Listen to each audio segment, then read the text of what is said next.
മുള സാംസ്കാരിക കേന്ദ്രം ചാരിറ്റബിൾ സൊസൈറ്റിയുടെ 4ാം വാർഷികത്തോടനുബന്ധിച്ച് സർഗോത്സവം 2025 പാലക്കാട് നടത്തി. എഴക്കാട് കേന്ദ്രമായി പ്രവർത്തിക്കുന്നതാണ് ചാരിറ്റബിൾ സൊസൈറ്റി.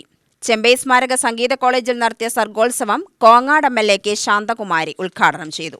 പട്ടികജാതി പട്ടികവർഗ വിഭാഗത്തിൽപ്പെടുന്ന മനുഷ്യർ അവരെല്ലാം സംരക്ഷിക്കാൻ കഴിയുന്ന ഒരു സാമൂഹ്യ അന്തരീക്ഷവും രാഷ്ട്രീയ അന്തരീക്ഷവും ഭരണ അന്തരീക്ഷവുമാണ് നമ്മുടെ കേരളത്തിൽ ഇന്നുള്ളത്.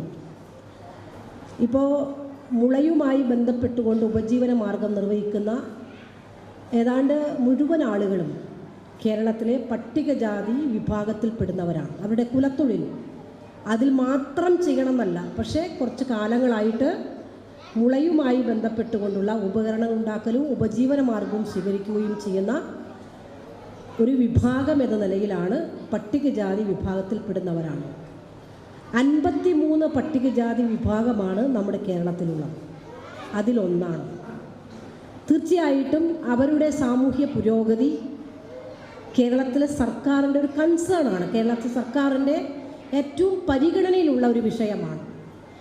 അപ്പോൾ എന്ത് വിഷയം നാട്ടിൽ നടന്നാലും അതിൻ്റെ എല്ലാം അനന്തരഫലങ്ങൾ അല്ലെങ്കിൽ അതിൻ്റെ എല്ലാം ദുരന്തങ്ങൾ, നല്ലതാണെങ്കിൽ നല്ലത്, ദുരന്തങ്ങളാണെങ്കിൽ ദുരന്തങ്ങൾ, ഇതെല്ലാം നമ്മളിലൂടെ കൂടി അനുഭവിക്കുന്നു എന്നുള്ളത് കൊണ്ടാണ് ഇത്തരത്തിലുള്ള സംഘടനകളും സംവിധാനങ്ങളും ഒക്കെ നോക്കുന്നത്. പ്രസിഡന്റ് കെ ചാമിയാർ അധ്യക്ഷനായി. CITU സംസ്ഥാന കമ്മിറ്റി അംഗം TK അച്യുതൻ മുഖ്യാതിഥിയായി പങ്കെടുത്തു. KV വാസുദേവൻ, ഉണ്ണികൃഷ്ണൻ കുത്തന്നൂർ എന്നിവർ പ്രസംഗിച്ചു. C ചന്ദ്രൻ സ്വാഗതവും A രാജൻ നന്ദിയും പറഞ്ഞു.